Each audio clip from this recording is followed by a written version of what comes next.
Hey everyone, and welcome to A Wealth of Websites Deciphering the German Scripts Made Easy.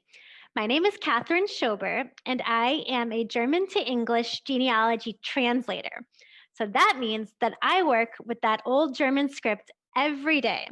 And today I wanted to share with you some of the favorite websites that I use to make deciphering that script both easier and more fun. So let's get started.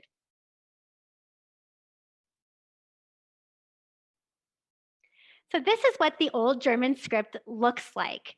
Now I put this key on your handout for you so that you can print it out and have it next to you when you're working with your genealogy documents. This type of handwriting was used in the German speaking areas until right around the time of World War II. So that means that if you're working with documents from before the 40s and 50s, you're going to run into this script at some point. But luckily, with this key and the websites, it shouldn't be too hard. But let's get into the reason that you're really here, the websites. So these are websites that I myself, a German translator, use every day when I'm working with old German documents. And this first one is my absolute favorite. I use this all the time. So what this is, it is called wordmine.info.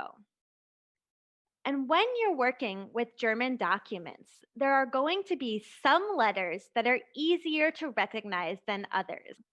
So what I like to do is write down the letters that I recognize and leave a blank for those letters that are giving me trouble. So play hangman with myself is a little game that I like to play. So looking at this Wheel of Fortune board, can you fill in the blank for what that genealogy term should be? If you guessed maiden name, you're right.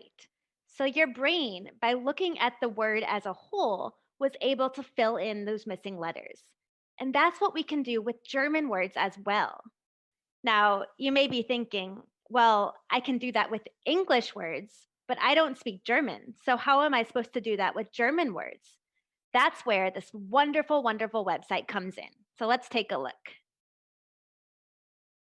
The website, which is on your syllabus, all these links will be on your syllabus, is wordmine.info. We'll switch the language to German. So this is a great tip. If you have other lines that you're working with in these languages, you can also use it for those. And then you can either choose words that start with or words ending in. So depending on the part of the word where you recognize more letters, choose one of those options. So I'll show you an example of what I was working on a while back. I had a word where I only recognized the beginning letters, and those letters were S, C, H, E, U. And then I put an asterisk for the end of the word that I didn't recognize. Now, WordMine shows me 107 options in German that start with that letter combination. And be sure to click search here because that will show you everything and not just the little sample at the beginning. Now, you may be thinking, okay, 107 words is still a lot of options. How am I supposed to know which word it is? Luckily, there's a way to narrow it down. You can click here, number of letters, count the number of letters in your handwritten word.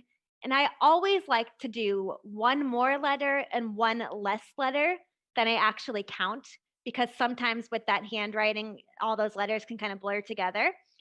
So I thought there were 6 letters in my word. So I'll do 5 to 7. And then instead of 107 options, WordMine gives me 12. So that's a lot more manageable, don't you think? So what you can do then is look at these options, go back, look at your handwritten word, see if you can cross some of these options out because they likely all won't match. And if not, just start looking them up in a dictionary and see which best fits with the context of your document. And it turns out my word was Scheune, which is a word for barn, which fit perfectly with the farm document that I was translating. So wonderful, wonderful website. I would highly recommend it.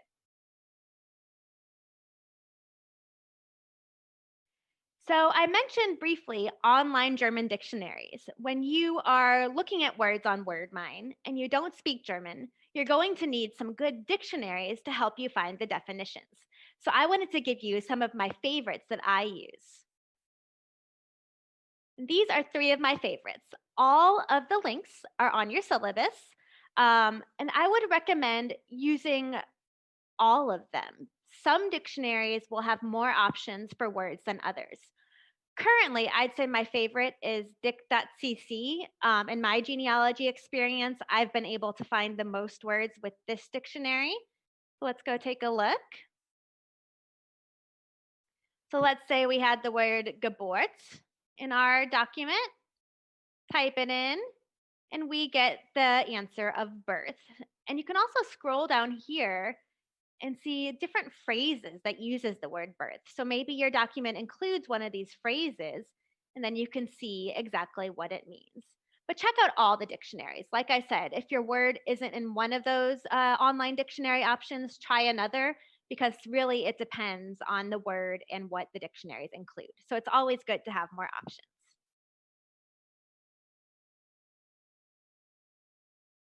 Now, a lot of you will probably be thinking, what about online translators? Can I use Google Translate to help me with my German document? I like to say, yes, you can, but try to keep it to words and very short phrases.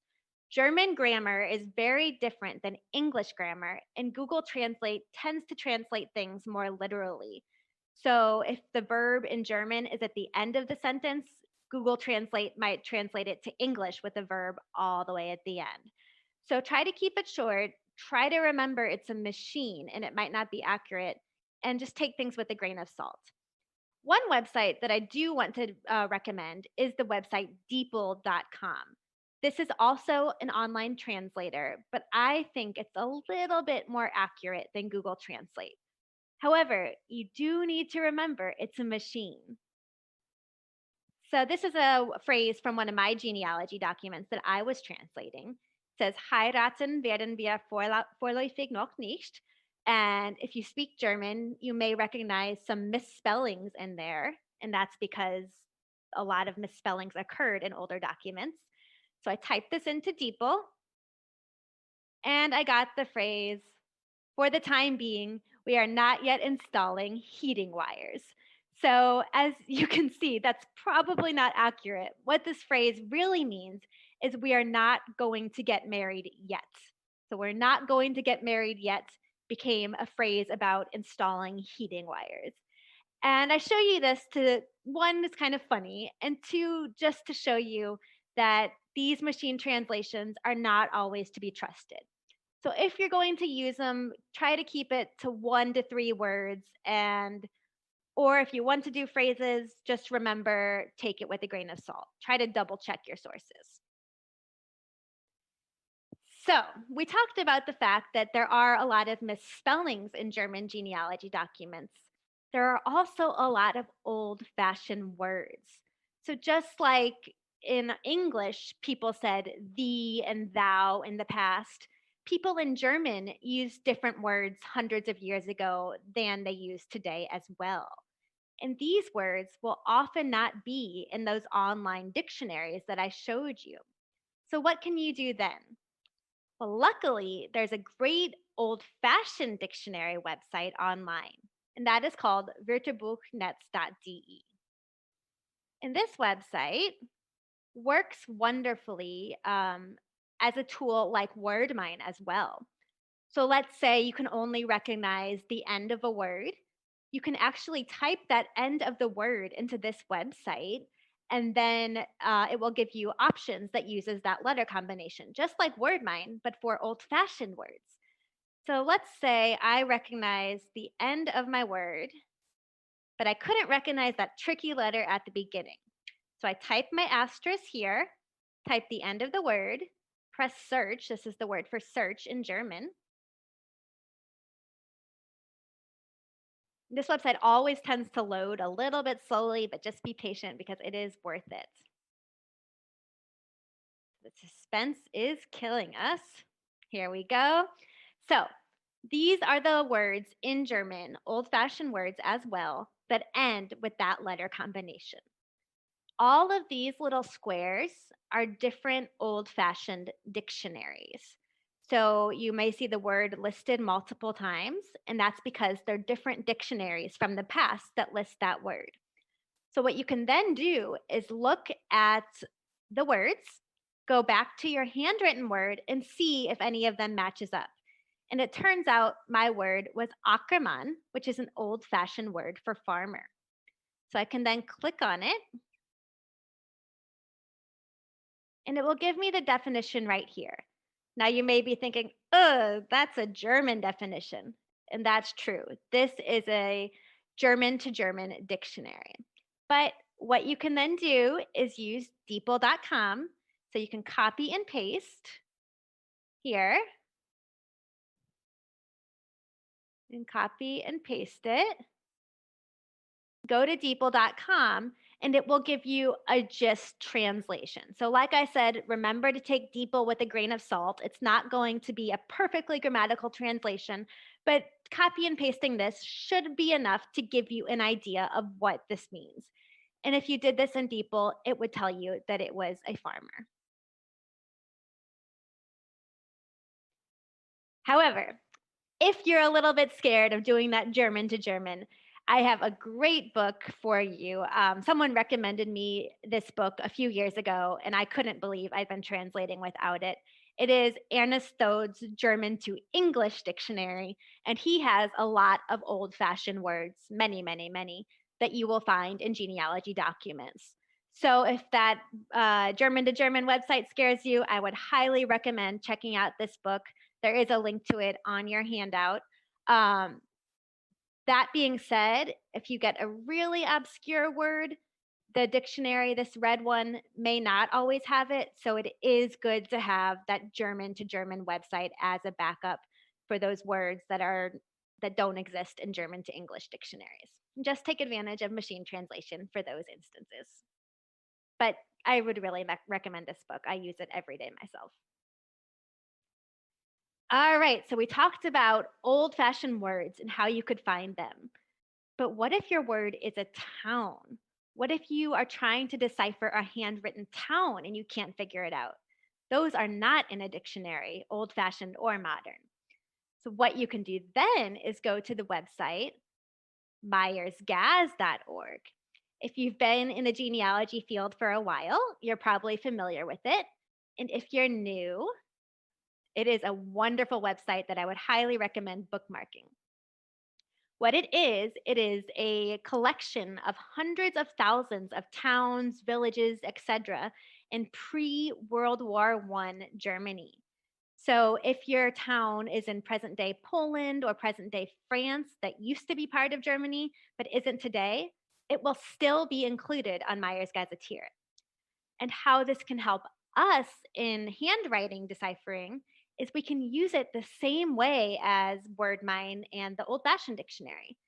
If you don't recognize parts of your handwritten word and you know it's town, you can type in the asterisk for the letters you don't recognize, and then type in the letters that you do. Click enter, and it will give you a list of all the towns and villages with that letter combination. Now, this is still a pretty big list, and we want to narrow it down. So what we can do then is filter the results by region. So if we know our document came from, let's say, Hessen, we then get a much smaller list of town possibilities. So we can look at this list of 1, 2, 3, 4 towns, go back to our handwritten word, use our key from our handout, and see which town best matches. So this is just a really great way to give your brain some ideas of what that handwritten town can be and see if it matches with your document.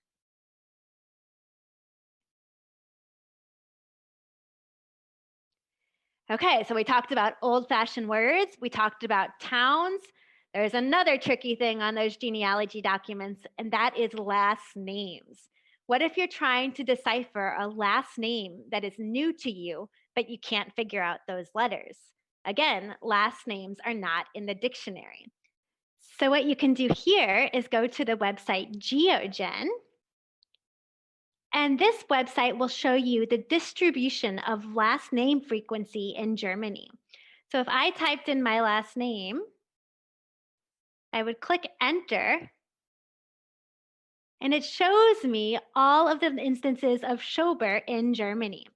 So because there are so many instances, I could then be pretty certain that my last name does exist and my handwriting guess could be correct.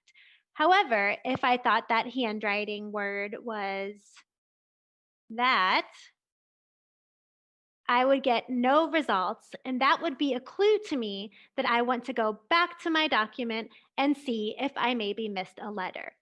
You also want to make sure that your last name is appearing in the region where your document came from.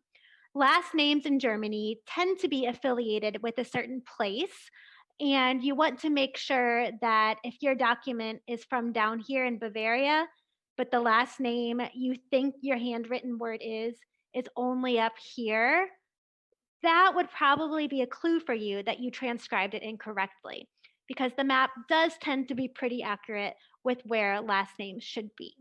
Of course, people could move, so you don't want to completely rule it out, but as a general rule, you want to make sure that your last name, let's see, this is one I was looking at yesterday, is in the area of the document you're researching. So if I was looking at a document from down here and I'm only getting last names in this area, that would be a sign for me that I may have transcribed incorrectly and I want to double check. But this is just a great tool to double check last names, and it's a lot of fun as well. Now, the final website is also one of the most fun, and this is called the Script Verification or the Schrift Generator website. So, what you can do here is go to the website, which is on your handout. And let's say you're looking at a document and you're pretty sure that the word is Geburt, which means birth, but you're not really sure if how that word Geburt should look in the old German script. So you could type it in here, press enter, and this website will show you what the word looks like in the old German script. It is so fun. The best thing is you can change the type of scripts you see based on which script most matches that of your document. Because everyone's handwriting was slightly different, the script does tend to vary slightly by time period. So you can really pick the one that best matches and see if that word that you're looking at is the word you think it is. You can also do this with names if you're trying to figure out how your last name would look in the script. You can try that out as well. So this is just a great way to double check your work, and you can also use it to train your brain to recognize the different letters. So the link is on your handout, and I hope it helps you become more familiar with the different words. So that is all the websites we have for today. They are some of my favorite ones. They have helped me so much with the script, and I hope that they help you as well. Remember, you can do it. Don't be overwhelmed. Use the tools that are available for you, and you will be able to work with your German documents. So thank you for joining me today. I hope to be in touch with you all soon. Feel free to reach out if you have any questions at my website contact form below. And I hope you all have a wonderful rest of your day. Thanks so much for watching.